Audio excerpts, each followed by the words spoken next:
कुछ कहानियां बस यूं ही शुरू हो जाती हैं, बिना किसी प्लानिंग के, बिना किसी शोर शराबे के। वे ठीक वैसी ही होती हैं जैसे सुबह की पहली किरण, जो धीरे धीरे पूरे आसमान में फैल जाती है। मेरी कहानी भी कुछ ऐसी ही थी, जो एक अजनबी राह पर शुरू हुई और देखते ही देखते मेरे पूरे वजूद पर छा गई। बॉम्बई की भागती दौड़ती जिंदगी में जहां हर कोई अपने सपनों के पीछे भाग रहा था, मैं भी उन्हीं में से एक थी। मेरा नाम आरोही था और मैं एक आर्किटेक्ट थी। मेरी दुनिया सिर्फ स्केच, डिजाइन्स और बिल्डिंग्स तक सीमित थी। प्यार मोहब्बत की बातें मुझे फिल्म में लगती थी और मैं मानती थी कि ये सब सिर्फ कहानियों में अच्छा लगता है, लेकिन शायद किस्मत को कुछ और ही मंजूर था। एक शाम मैं अपनी सबसे अच्छी दोस्त नेहा की शादी से लौट रही थी। बारिश तेज हो रही थी और मेरी टैक्सी ट्रैफिक में फंसी हुई थी। मैं खिड़की से बाहर देख रही थी जब मेरी नज़र एक पुराने बुक स्टोर पर पड़ी। शायद ये मेरी किस्मत थी कि टैक्सी ठीक उसी के सामने रुकी। बुक स्टोर की पुरानी सौंधी खुशबू मुझे अंदर खींचने लगी। मुझे किताबें पढ़ने का बहुत शौक था, लेकिन काम की वजह से आजकल ये शौक कहीं दब सा गया था। मैं अंदर गई और पुरानी किताबों के ढेर में खो गई। तभी एक आवाज ने मेरा ध्यान खींचा। माफ कीजिएगा, क्या आपने यह किताब देखी है? मैंने पलटकर देखा। सामने एक लंबा आकर्षक लड़का खड़ा था, जिसकी आंखों में एक अजीब सी चमक थी। उसने अपने हाथों में एक पुरानी किताब पकड़ी हुई थी, जिसका नाम था the shadow of the wind.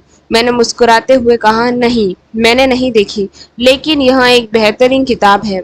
वह मुस्कुराया। उसकी मुस्कुराहट ऐसी थी कि लगा जैसे पूरा बुक स्टोर रोशन हो गया हो। जी मैं जानता हूँ, मैंने इसे पहले भी पढ़ा है, लेकिन मैं इसे फिर से खरीदना चाहता हूँ। उसने अपना हाथ आगे बढ़ाया। मैं कबीर हूँ। मैंने भी हाथ मिलाया। आरोही। हमारी पहली मुलाकात बस कुछ मिनटों की थी, लेकिन उस दिन के बाद कबीर मेरे ख्यालों से नहीं गया। उसकी आंखों में एक गहराई थी, उसकी बातों में एक सादगी थी। कुछ दिनों के बाद मुझे एक नए प्रोजेक्ट पर काम करने के लिए पुणे जाना पड़ा। मैं थोड़ी निराश थी क्योंकि मुंबई छोड़ना मुझे पसंद नहीं था, लेकिन ये मेरे करियर के लिए ज़रूरी था। पुणे पहुंचकर मैंने काम शुरू कर दिया। एक दिन मैं एक कैफे में बैठी अपनी कॉफ़ी पी रही थी, तभी किसी ने मेरे कंधे पर हाथ रखा। मैंने पीछे मुड़कर देखा और मेरी आंखें फटी की फटी रह गई। यहाँ कबीर था। तुम यहाँ क्या कर रहे हो? उसने हैरानी से पूछा। मैं यहाँ एक प्रोजेक्ट पर काम कर रही हूँ। तुम यहाँ कैसे? मैंने पूछा।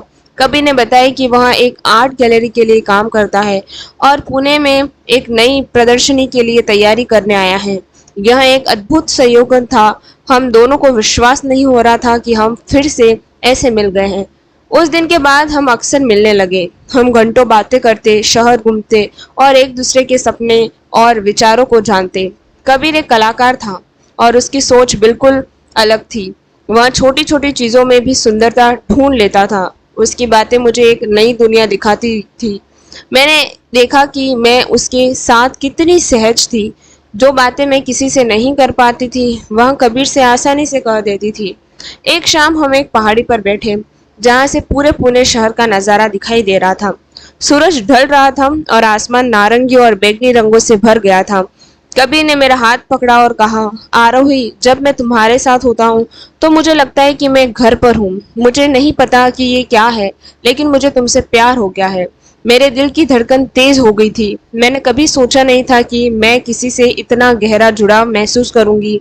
मैंने भी कहा, कबीर, मुझे भी तुमसे प्यार है। हमारा रिश्ता फूलों की तरह खिलने लगा। हम दोनों अपने काम में व्यस्त थे, लेकिन हम एक दूसरे के लिए समय निकालना जानते थे।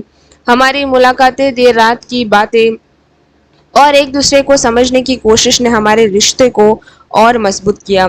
लेकिन हर कहानी में एक मोड़ आता है। मेरे प्रोजेक्ट की अवधि खत्म हो रही थी और मुझे बॉम्बई वापस जाना था।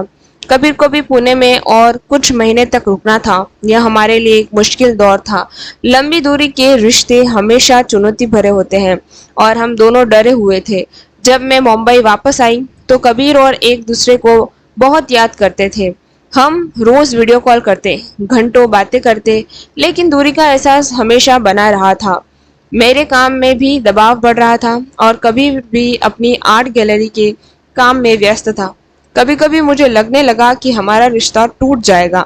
एक दिन कबीर ने मुझे फोन किया। उसकी आवाज में उदासी थी। आरोही, मुझे एक बहुत बड़ा ऑफर मिला है। मुझे लंदन जाना होगा 1 साल के लिए। यह मेरे लिए एक झटका था। लंदन 1 साल, मुझे लगा जैसे मेरा दिल टूट गया हो। मैंने कहा, कबीर यह बहुत अच्छा है तुम्हारे लिए, लेकिन हमारा क्या? मुझे नहीं पता आरोही, उसने कहा। मैं बस यह जानता हूँ कि तुम्हें खोना नहीं जानता। मैंने रात भर सोचा। मुझे एहसास हुआ कि मैं कबीर के बिना अपनी जिंदगी की कल्पना नहीं कर सकती। यह सिर्फ प्यार नहीं था, यह एक गहरा बंधन था। अगली सुबह मैंने उसे फोन किया और कहा, कबीर तुम जाओ लंदन, मैं तुम्हारा इंतजार करूंगी और जब तुम वापस आओगे तो हम हमेशा के लिए साथ रहेंगे। कबीर ने मुझसे कहा, नहीं आरोही, मैं तुम्हें ऐसे नहीं छोड़ सकता। तुम भी मेरे साथ चलो, तुम वहां से भी काम कर सकती हो। अगर नहीं तो हम कुछ नया शुरू करेंगे, लेकिन हम अलग नहीं रहेंगे। यह सुनकर मेरी आंख भर आई। उसने मुझसे कहा, मैं तुम्हारे बिना नहीं रह सकता। मैंने अपने ऑफिस से बात की। मेरे पास वर्क फ्रॉम होम का विकल्प था, लेकिन मुझे कुछ समय के लिए छुट्टी भी लेनी थी। मैंने अपने बॉस को समझाया और उन्होंने मेरी स्थिति समझी और इस तरह मैं कबीर के साथ लंदन चली गई। यह एक नया अध्याय था हमारी जिंदगी का। लंदन में हमने एक नया घर बनाया, नए दोस्त बनाए और एक दूसरे को और भी गहराई से जाना। हमने मिलकर मुश्किलों का सामना किया और हर दिन एक दूसरे से प्यार किया। आज जब मैं पीछे मुड़कर देखती हूँ तो मुझे लगता है कि बस बारिश वाली शाम जब मैं उस बुक स्टोर में गई थी, वह सिर्फ एक संयोग नहीं था, बल्कि किस्मत का लिखा था। कबीर और मैं, दो अजनबी जो एक किताब की दुकान में मिले, अब एक दूसरे की किताब बन गए थे। हमारी कहानी यह बताती है कि प्यार किसी योजना का मोहताज नहीं होता, वह बस हो जाता है और जब होता है तो पूरी जिंदगी बदल देता है। और शायद यही प्यार की सबसे खूबसूरत बात है, वह आपको उन जगहों पर ले जाता है जहां आपने कभी सोचा भी नहीं था। आपको कहानी कैसी लगी ये ज़रूर बताइएगा।